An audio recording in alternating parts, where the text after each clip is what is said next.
Have you ever heard the saying, don't let nobody rent space in your head for free? My dad used to say that all of the time to me when I was a kid. I would ruminate about so many different things.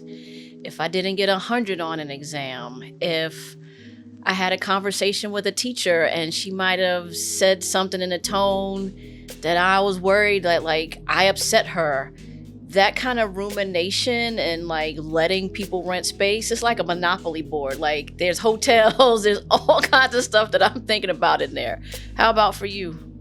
Oh, definitely. There are certainly times where I let people get to me. And I think that it has taken a lot of time and personal healing and therapy to get to a point where I am able to let go of some of those ruminations. Yeah, so I think what we're doing today on this podcast is we're talking about rumination, sensitivity, and really a tender topic, I think, for the both of us, neurodiversity and how that impacts the brain and how it impacts our lives. Welcome to Smart Wellness. My name is Summer Esquerre, and I'm an ICF certified somatic leadership coach and former executive. And I'm Dr. Reba Peoples, board certified psychiatrist, functional medicine practitioner, and emotional wellness strategist.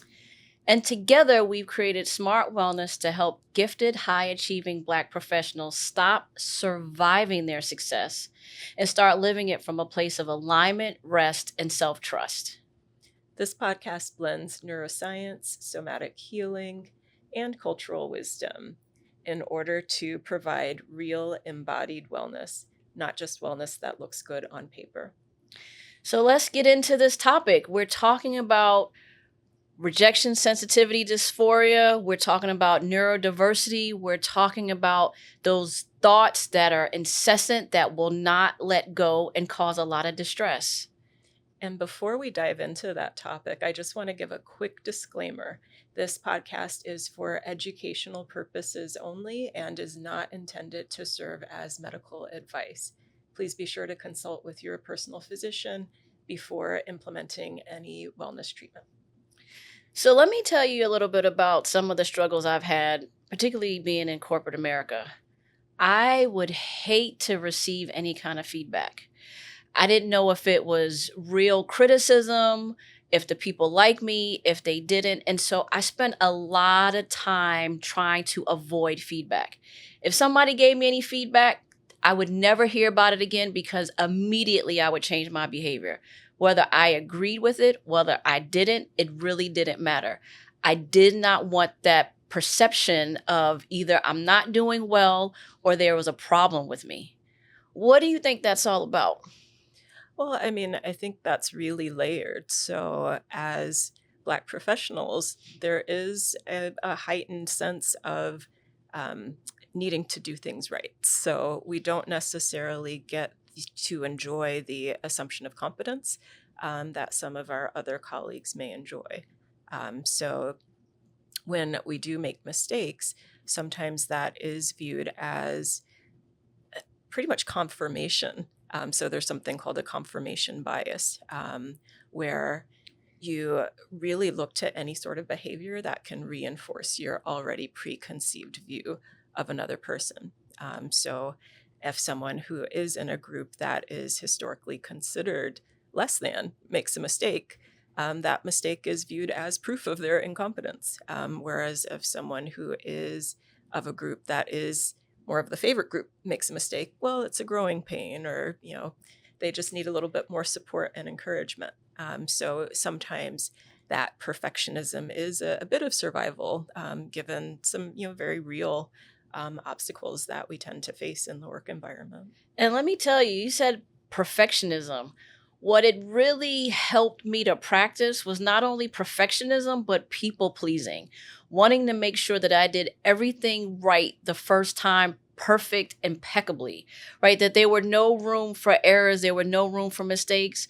And when you talk about that, it really makes me think about, I would receive feedback that there would be folks who were not melanated and they were diamonds in the rough, or they were given the opportunity. And for folks like us, it's like, well, if you didn't have 25 of the 20 things that were needed, there was a problem.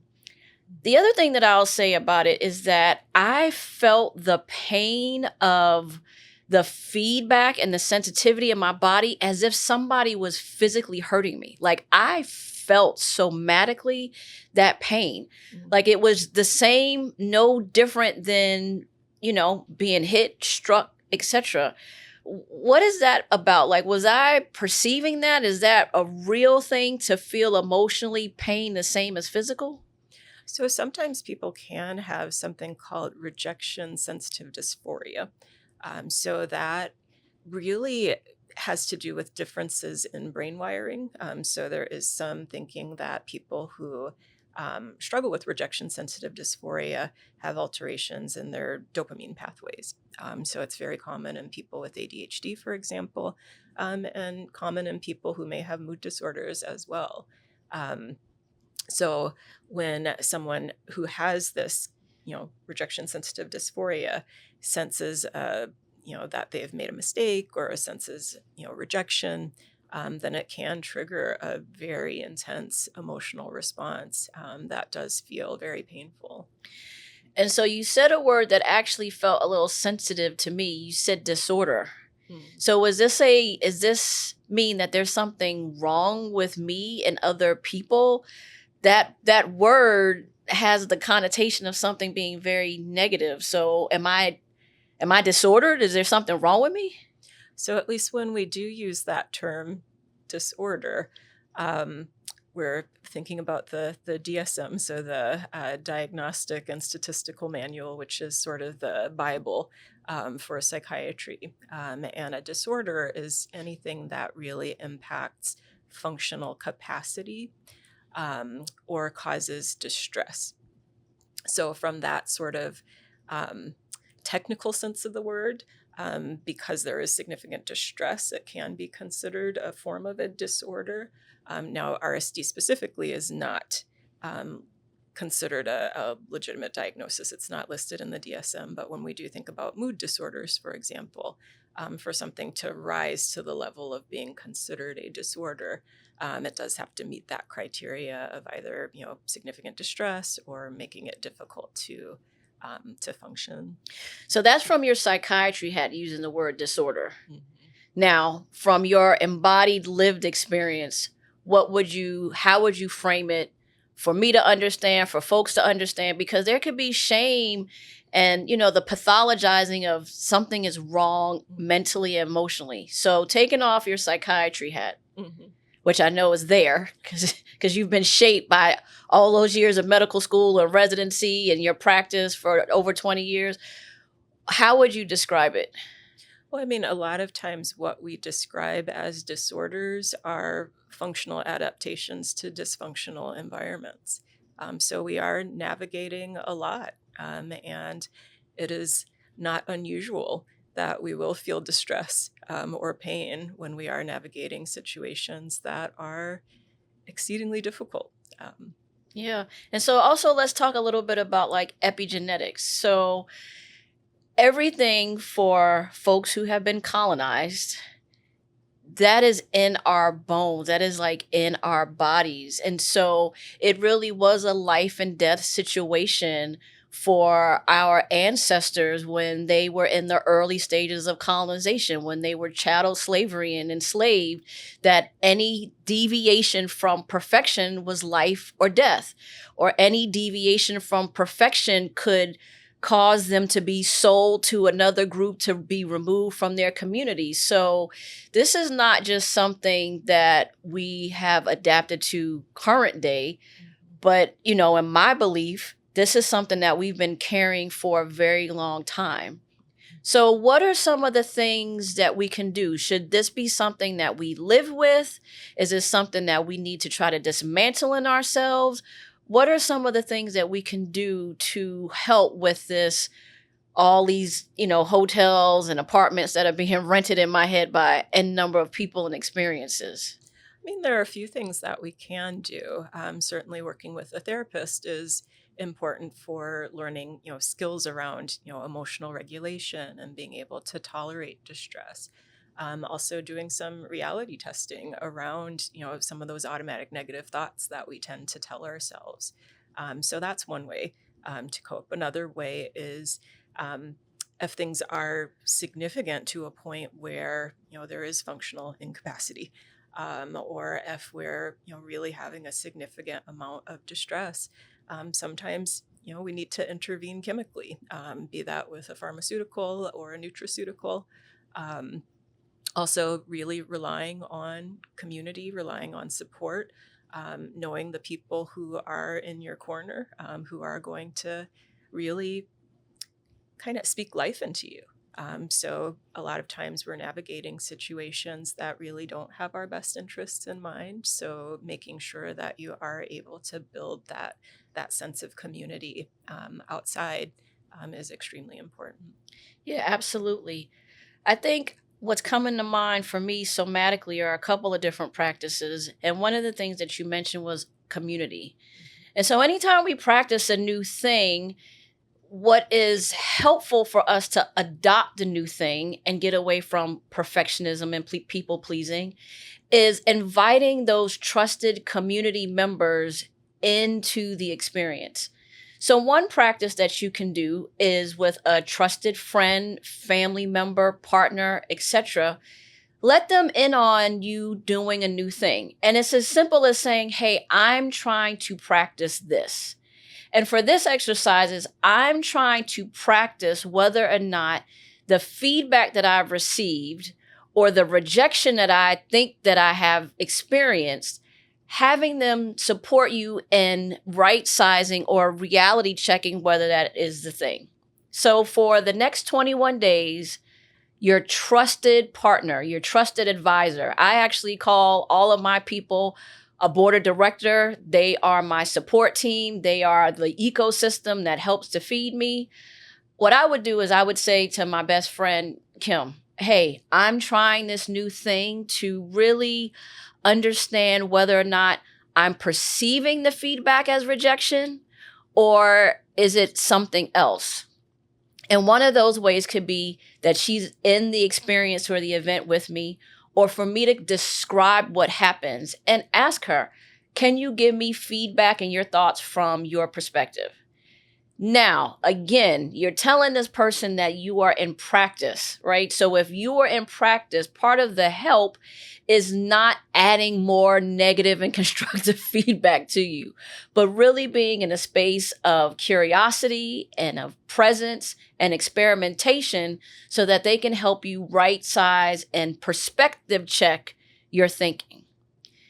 The other exercise that I would invite you all to do is within the next 14 days, when you experience feedback and you feel that pain in your body, to really open up, look up, and pay attention to the environment that you are in. So this is similar to in another podcast episode, looking around, like what are you noticing? What are you seeing? So that you get out of the spiral and the renting of the feedback in your head and really looking at what is going on. Putting your feet on the ground, feeling what is, and looking around, right? I see a red clock. I see a black camera.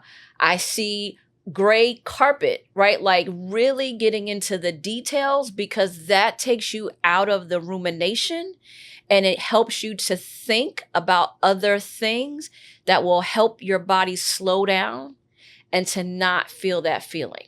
Now, I do want to just make sure that you all understand this stuff is new, it's different, and it may feel uncomfortable. And sometimes feeling that discomfort feels like a warning signal of danger in our bodies. So this is going to take time. So I invite you to befriend yourself in any of these exercises that we suggest and treat you the way you would treat your best friend, right? Treat you like you would treat if you have a child, when you first had that child, you were very tender, you were spacious, and you were patient. Let us know what you think about the practices. Leave comments to us. Let us know if it worked, if you have questions, and you can also check us out at www.smartwellnessglobal.com. So we've talked about this neurodiversity, Dr. Reba. We've talked about how it can feel like sensitivity or pain and all these different things. If there was one thing from your own lived experience, what would you suggest and tell folks? Well, I would suggest that people get in touch with a solid sense of who they are, as well as a solid sense of, the things that do bring a sense of peace and alignment. So a lot of the practices that you mentioned are really beautiful ways of being grounded. So kind of reconnecting with your core. So, even making a list of some of those practices that may really help you realign and come home to yourself. And they can be, simple practices. So anything that allows you to feel a sense of safety and connection. So that can be grounding to the earth. It can be, foods that you enjoy. So, generally any food that is, high in protein or something that is like a root vegetable. So anything that grows in the earth typically is grounding. So really recognizing what some of those practices are so that you are able to reconnect with that sense of safety and peace when you are feeling not quite with yourself. Yeah, I think that's a beautiful thing. The other thing that we want to mention to you all is for anything to change, it takes at a minimum 10,000 repetitions in the body, right? So we have, and she could tell you better than I can, we have these neural pathways in our brain where we have them really deep in. And so if we're shifting or changing a thing, we have to not only create new pathways, but they need to be just as deep as the ones that have been created before. So be kind to yourself. Know that this is not like a one and done, right? We live every day. And so in order to shift any of these things, it takes practice every day, and not practice where we beat ourselves up because we're just reinforcing those old pathways, but really taking the time every day to do something small with the practices that we just talked about, right? Root vegetables. I didn't know. Can I eat some French fries every day and make it all good? Not quite. Probably not. So what would you recommend as like a meal perhaps with a root vegetable that would be helpful in helping us ground? A roasted sweet potato, for example, or you could puree your sweet potatoes, maybe add a little bit of cinnamon or other things to give it a bit more flavor, and any sort of protein. It could be animal protein if you're not an animal protein eater, looking into other sources, but generally those are some of the things that do help us feel a little bit more grounded. Fantastic. And that could be fun, right? So if you're coming up with a new meal with like lentils or quinoa or salmon or whatever, it can really be a place to explore as opposed to a place where we're trying to get it right and we're trying to be perfectionist and we're waiting for somebody to reject us and feedback. So we really appreciate your time today. You could have been anywhere, but you spent time with us. If you have questions or even topics that you'd like us to explore, please let us know. If there's a saying from your past that you want us to break down from a smart wellness perspective, put it in the chat, put it in the comments. We'd love to hear it. And we really appreciate you spending some time with us. If you want to know more about what we have to offer, again, go to smartwellnessglobal.com and you could see where we have different types of activities, our master training, our retreats, intensives, and you could potentially work one-on-one with either me, Coach Summer, or Dr. Reba. So continue to be kind. Do not survive your success. Start really embodying it with your wellness. Take care.